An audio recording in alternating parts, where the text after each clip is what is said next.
Hallelujah, hallelujah, Lord God. Panginoon, salamat po, Panginoon, sa pagkakataon, Panginoon, na umawit ngayon, Panginoon. Lord, salamat po sa tinig, Panginoon. Salamat po sa pagsama, Panginoon. Lord, alam po namin na hindi kami nag-iisa, Panginoon, dahil nandyan ka po, Panginoon. Hindi niyo po kami iwan, Panginoon. Lord, ikaw lamang po ang dapat papurihan, Panginoon, at awitan ang pagsamba, Panginoon. Ikaw lamang po ang karapat dapat na itaas, Panginoon. In Jesus' name.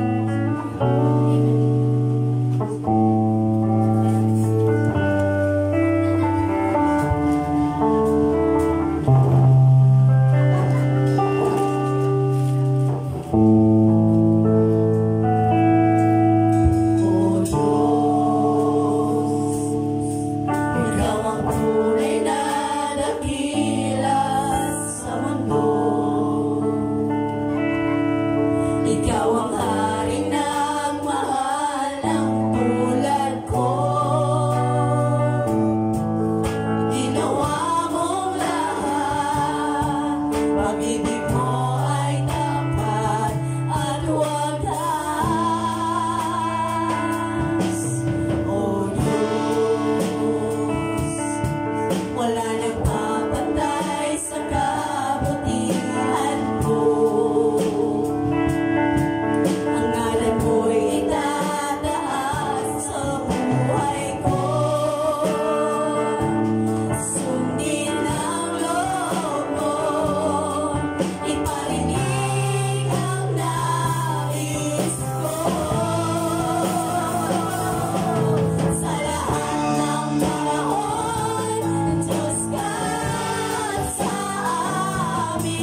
Panginoon, sa araw na to, Panginoon. Lord, I pray, Lord, na i-bless niyo po yung mga kapatid ko nandito, Panginoon. Ganun din po, Panginoon, ang mga hindi nakarating, Panginoon. Lord, I pray na sa susunod na mga araw, Panginoon, sa susunod na linggo, Panginoon, ay nandito sila, Panginoon, upang kasama namin magpuri, Panginoon, sa iyo, Panginoon. Lord, I pray, Lord, na magbigyan niyo po ang mga kapatid ko ng lakas, Panginoon. Lord, samahan niyo po kami, Panginoon. Lord, hindi po kami nag-iisa, Panginoon, kasi nandyan po kayo, Panginoon. Lord, ikaw lang po ang aming itataas at papupurihan, Panginoon. In Jesus' name, Amen. Mga kapatid, tayo po ay tayo po ay magkamayan at magkamusta. Nawitin po natin. Kaibigan, kamusta ka na?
Ayan mga kapatid, sa mapagpalang umaga po sa ating lahat. Amen po ba?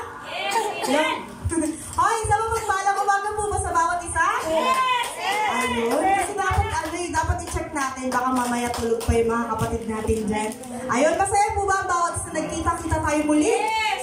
Magkakasama tayo muling nagpupuri sa ating Panginoon. Tunay nga na napakabuti ng Panginoon sa buhay natin dahil nagtagumpay na naman muli tayo sa isang linggo. Napakadaming battles, napakaraming pakikibaka sa mundo dahil alam niyo mga kapatid, kung wala ang kabutihan ng Panginoon sa buhay natin, baka wala tayo ngayon. Hindi natin alam kung ano na nangyari sa atin, sa mga pinagdadaanan natin sa buhay, sa mga problema natin, sa mga nararamdaman natin sa sarili natin, di ba?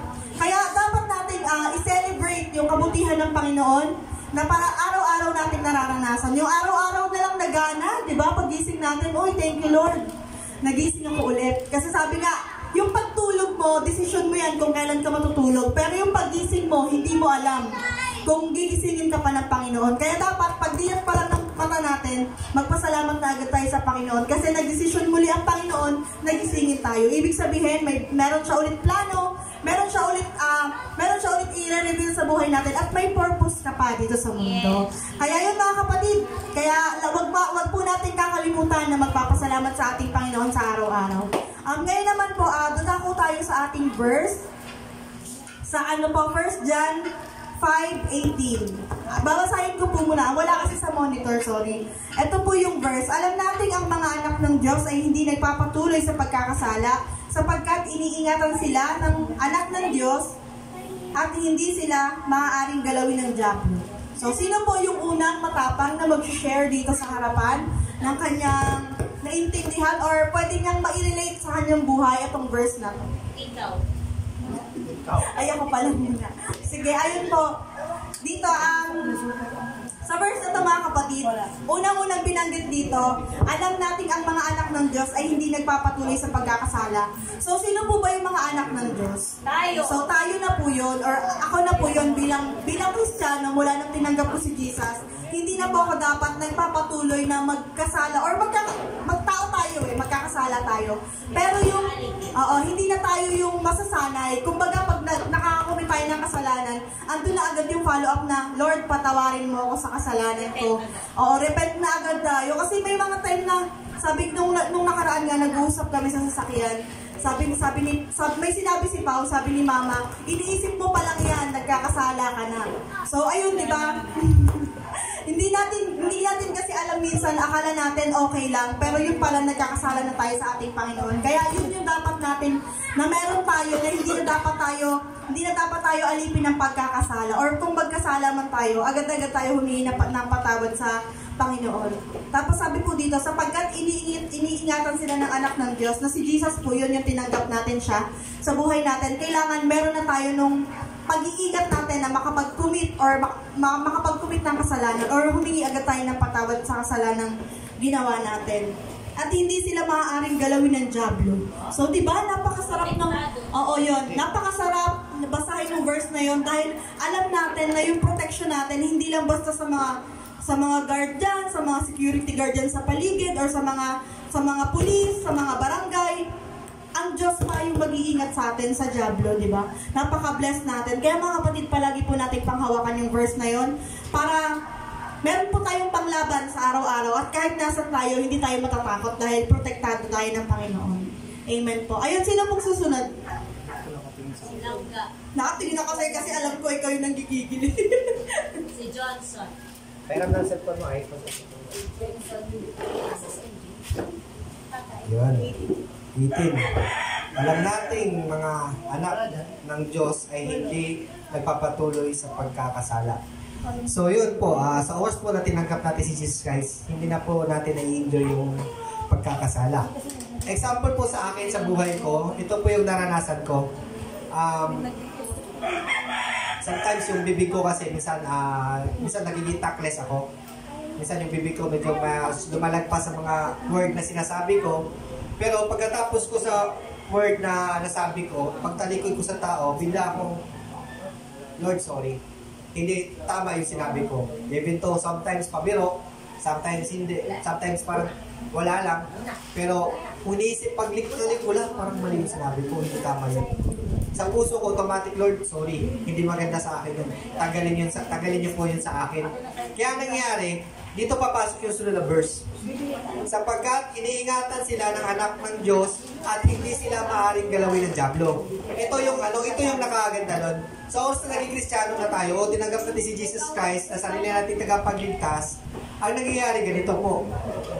Katulad ng ginawa na experience ko, Lord, may nasabi ako hindi tama, alam kong hindi okay yun, pero nasabi ko na, humingi po ako ng tawad sa inyo at naway tanggalin niyo po ito sa puso't isip ko. Nung pagtalikod ko, automatically, ganito yung sagot ng Panginoon sa akin, no? Pauwi na ako. 10 seconds lang ang diferensya, ako na sana yung taong sumemplang doon.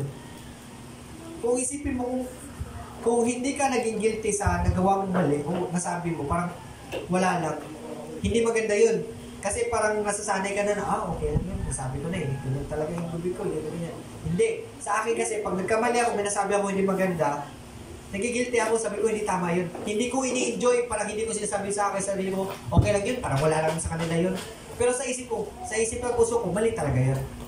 So yun po yung pagkakaiba ng anak ng Diyos at sa nasa mundong ito. Kasi sa mundong ito, yaman na, ganun talaga bibig ko, tanggapin mo, etc. Pero pag anak ka sa ng Diyos, masasabi mo talikod mo, or bago ka matulog, may isip mo lang, parang mali yung sinabi ko pa Ganito, hindi tama yun, parang may damdamin din yun. Kahit ini-ignore lang niya, pero yung word ng dating na sa'yo, naisip mo parang mali. Humingi ka agad ng tawad sa Panginoon. Kasi doon papasok yung mga anak tayo ng Diyos Hindi tayo nag-i-enjoy sa kasalanan Yes. Pag ini-enjoy mo yung kasalanan, magtatagal yan, magiging manita yung puso natin, parang wala na. Hindi mo na alam na tama ba o mali yung ginagawa mo, which is mali naman. So yun po yung karanasan ko, na may sabi ako na di maganda, pag talikod ko, Lord, sorry. Hindi tama yung ginawa ko, sumobra yung bibig ko. Tapos, in the long run, papawin na ako, biglang 10 seconds lang different, ako na sana nasisip lang. Sasabi sa puso ko na, Lord, thank you. Nasisimulo ko yung verse na, dyan ba yun? First John. Doon po nasisimula yung na-experience ko.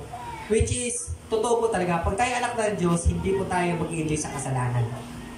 marami pong anak ng Diyos na, ay, boring pala maging Christian. Hindi. Ako nagsasabi sa inyo, napakasaya maging Christian. Alam mo bakit? Kasi alam mo, may pupuntahan ka. Hindi yung mundo ito na, enjoy tayo kasi ito ng buhay yun. Hindi. Mag-enjoy tayo, magpakawal-wal sa hindi. Kasi sabi ng Panginoon, you must be holy because I am holy. Marami yun, nasa kabataan yun. Maraming kabataan ngayon na gano'n ang puso. Pero tayo nanay, magulang, kaibigan, tayo magiging simbolo na hindi tayo nag-i-enjoy sa kasalanan. Kung may kasalanan tayo, dapat makikita sa atin yung remorse. Kasi pag di tayo mag-remorse, di tayo magsisi sa ginawa natin, parang masasanay ka.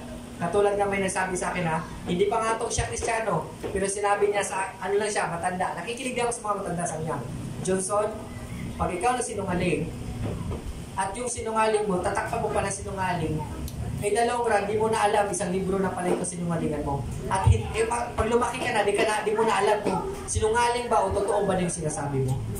Parang di mo na alam kung sino ka na talaga.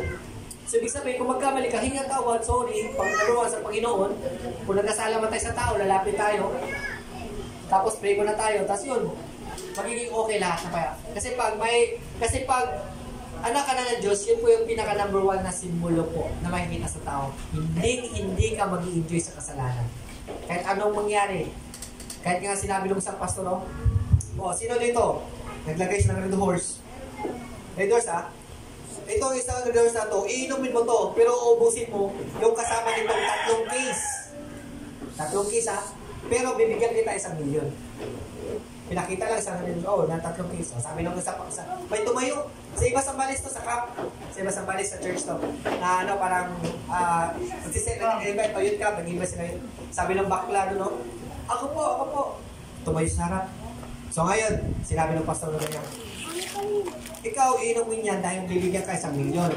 Ako, na pastor, hindi ko iinumin yan, kahit bigyan ako 1 milyon. Yun ang pinagkaiba ng anak ng Diyos at hindi anak ng Diyos. Hindi siya nag-i-enjoy sa kasalanan. Even though may tao umiinom, pero ang point doon, hindi mo inaaraw-araw na nag-i-enjoy ka na. Uwi ka, gamang-gamang, etc. Nakikita niyo pa yung prince ko, mga kapatid? So yun po yun. Yun po yung napakaganda ng pagiging anak ng Diyos. Isipin mo kung anak ka ng Diyos. Ang Diyos Ama natin may-ari ng lahat na nakikita mo sa mundo. Pati sa galaxy siya may gawa. So ibig sabihin, kung ikaw ay anak niya, ibig sabihin, sa kari parang prinsipe. So ibig sabihin, pag-ari mo rin lahat yan. Kasi meron tayong privilege sa Panginoon na kung ano yung natanggap si Jesus Christ at binahagi din sa atin. Makikita din natin sa version sa Biblia. So yun na po yung maganda ko. Napakaba, no? Excited na. So sino po sunod?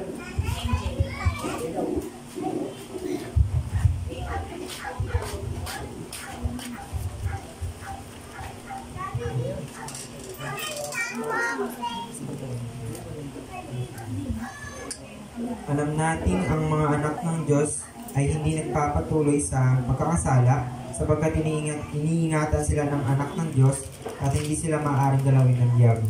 Ang pagkakaunawa ko po dito is tayo bilang tao, syempre makasalanan tayo.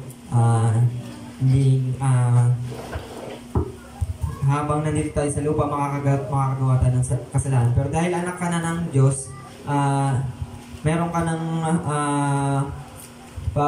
sa sarili mo na parang hindi mo na ini-enjoy yung mga bagay na alam mong makakasama sa yung makakagawa ka ng kasalanan. Tulad ng let's say dati babarkada ka ganyan. Ngayon yung nag-accept ka na kay Jesus, anak ka na ng Diyos, hindi mo na gagawin yung mga bagay na ginagawa mo, no? Yun lang ako. Ito daw siya. Wala ka nila sa Ay, sininaw. Wala ako sininaw. Ano lang po naintindihan?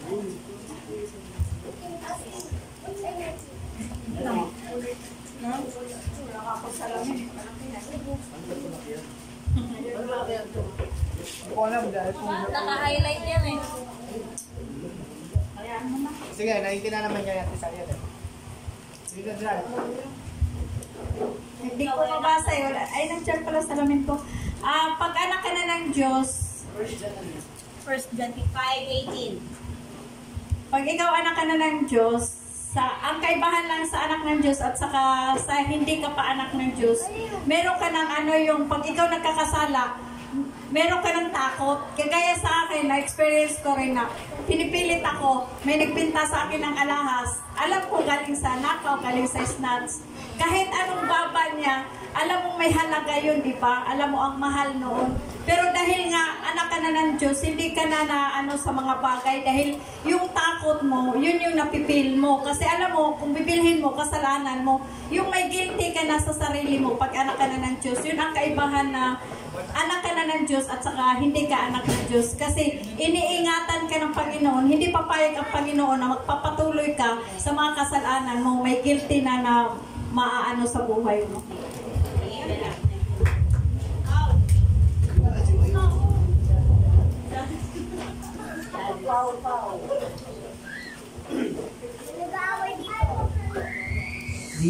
Summarize ko na lang mga kapatid dahil nabasa naman nila lahat. Pero dito sa 18 pa lang ang alam natin ang mga anak ng Diyos ay hindi nagpapatuloy sa pagkakasala. Yun, ihalin tulad ko na lang sa buhay ko na meron ako strongholds noon na simula nang may relasyon ako sa Panginoon na ano ko na siya. Sino may alam ng Mobile Legends na game?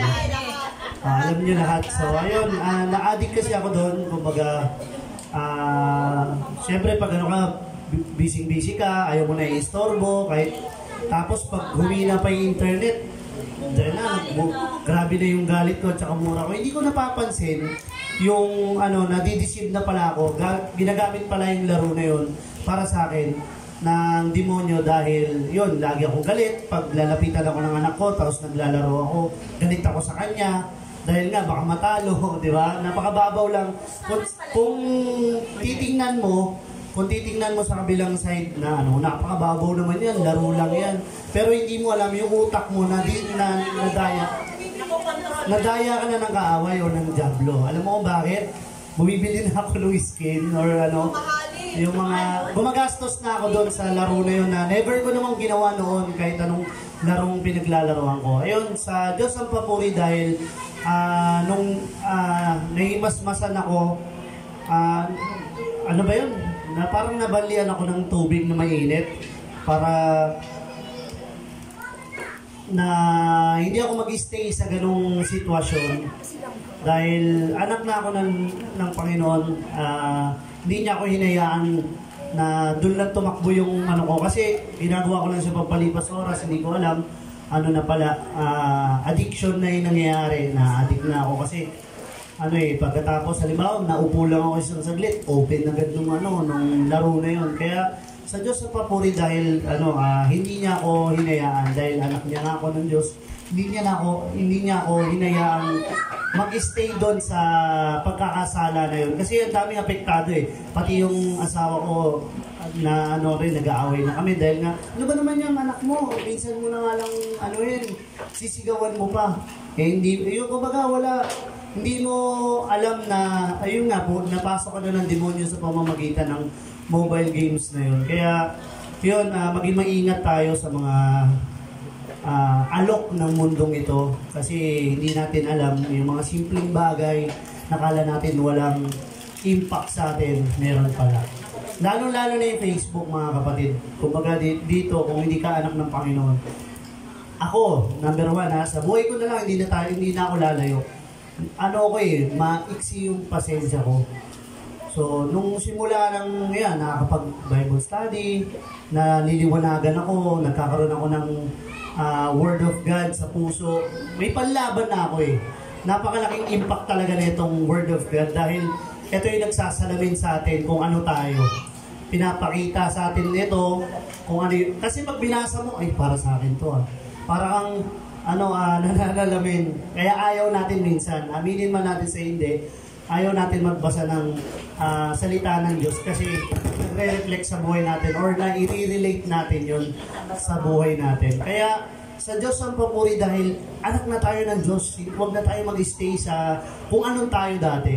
So, malakas ang loob ko na sabihin yung mobile games na yun. Kasi napagtagumpayan ko yun ng ilang taon na never ko siyang in-install ulit. Kasi pag nagtalo kami dati ni Kim, sige, di-delete ko na. Pero kinabukasan i-install ko ulit. Kasi ang katwiran ko, ginastusan ko siya, may bumili na ako ng mga ganito. Sayang naman yung level ko. May level kasi yun eh. Ang naisip ko lang doon, anong sayang yung relasyon mo sa pamilya mo o yung larong yun? Diba? Yun yung ginawa ng demonyong paraan para makasira ng relasyon ng kahit ano. Kaya maging maingat tayo sa mga bagay-bagay. Kasi yun nga, sabi ko, napakasimple lang, di ba? Kung, mobile games lang yan eh. Wala namang ano yan lang. At saka pinopromote nga ito ng mga sikat, di ba? Pero kung talagang magpapaka-addict ka at dapat alam natin kung paano siya gamitin. Kasi minsan, talagang yun. Sa akin, ang impact sa akin, negative eh. Kaya, at saka in-explain din na ganito ay, imagine nyo, patayin nyo yung Lord. Imagine nyo yun. Kaya ba natin patayin yung Lord? Kasi sa game na yun, merong malaking halimaw. Lord ang tawag nila. Dito tayo sa Lord, patayin natin yung Lord. Imagine niyo yung mga kabataan. Wala lang sa inyo. Hindi niyo alam na wino-worship niyo na si Satan. Kasi kung hindi yung gawa ng Diablo, bakit kayo ganun imulat, di ba? Bakit ganun At saka yung mga character, demonic, ganun. Kaya in-stop ko. Kaya sa Diyos ang papuri dahil nalabanan ko yun, nakaalis ako doon, yun, dahil hindi ko naman kaya yung kung wala ang Diyos sa buhay ko. Sa Diyos ang papuri. Ay ako ba? Pagkalatang panalangin, okay, diretso ko na. Si Ate Pedro, may sisip.